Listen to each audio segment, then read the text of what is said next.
Hello. Hello. Morning. My, this is a grand way to start the day. Bit different from what it used to be, I can tell you. I can remember like it was yesterday. It wasn't half so comfortable. Took a bloke a good hour to get to work. As for the view, if you can call it a view, you needn't ask when you were getting near the town. You knew without looking.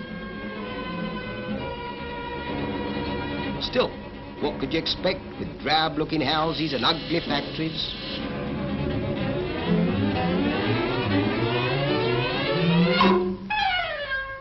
Not even a blooming place for the kids to play in. Poor little blighters.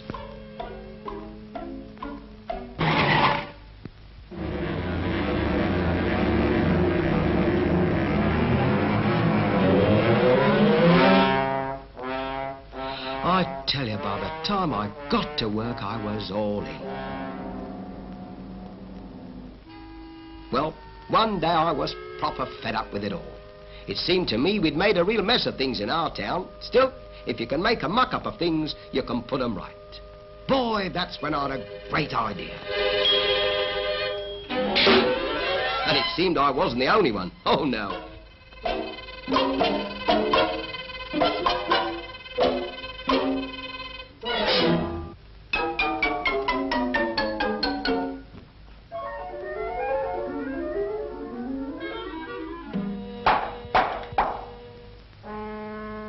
Let's start by seeing how our town looked 150 years ago.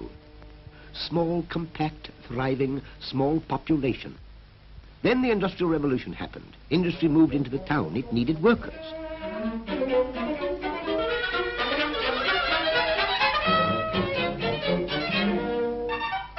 The town was now unhealthy and crowded.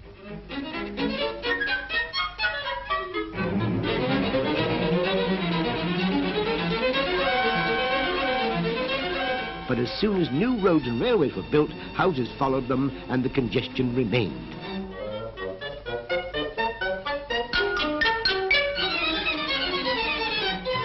In fact, our town has turned into a monster.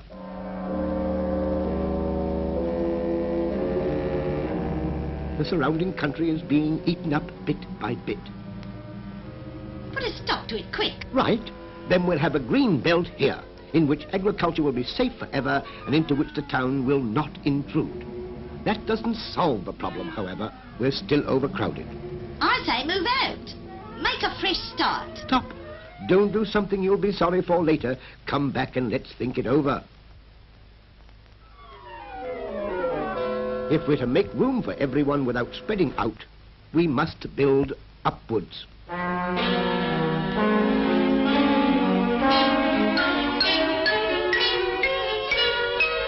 Don't be silly, I'd never get the pram up there. You're hold on. What about my garden? You've ruined my favourite pub, sir. All right, all right. No skyscrapers. But before we can replan the old town, we must provide for the surplus population. Here, outside the green belt, we have a favourable site. Good road and rail communications, fresh air, good water supply. We must decide on its size in advance. And we must plan this town so that we don't repeat past mistakes. First thing we all agreed on was to separate industry from dwelling houses. Industry here, close to through roads and railways. Residential area here, with not more than 5 minutes travel from home to work, which means making cycle tracks and byroads linking up the two sections. Now, let's see what we need for good working conditions. Up-to-date factories with plenty of light and air. We'll need room for expansion. And good canteens, too. What we don't want is a lot of dirty smoke. You can keep that. Oh, we can't always cut down the smoke, but we can site the factory downwind. Our town was going to be a good place to work in and a grand place to live in. with plenty of open spaces, parks, and playing fields where people could enjoy them, flower gardens.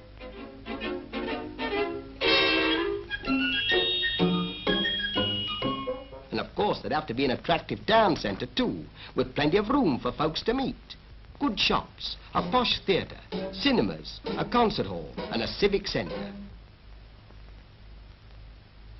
We have to plan the residential area next.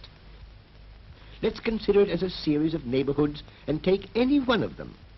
Now, how shall we plan? Most important of all is the child. So we'll need pedestrian routes for the pram pusher. Nursery schools within 400 yards of every home. Primary schools within safe and easy reach.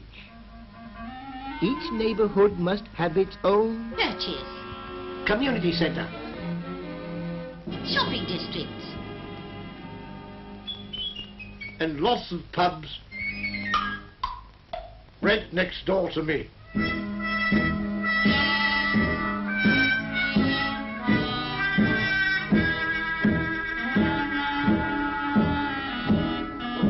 oh no you don't. Oh, there'll be a pub quite near enough to you. And finally, we started on the houses. The site was planned for maximum sunshine, and then everyone could take his choice. Detached houses, semi-detached, terraced houses,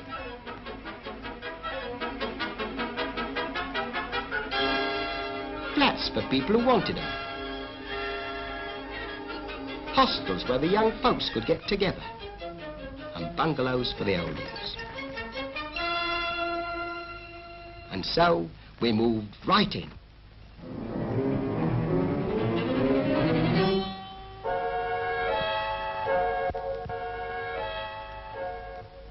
I'm telling you, it works out fine. Just you try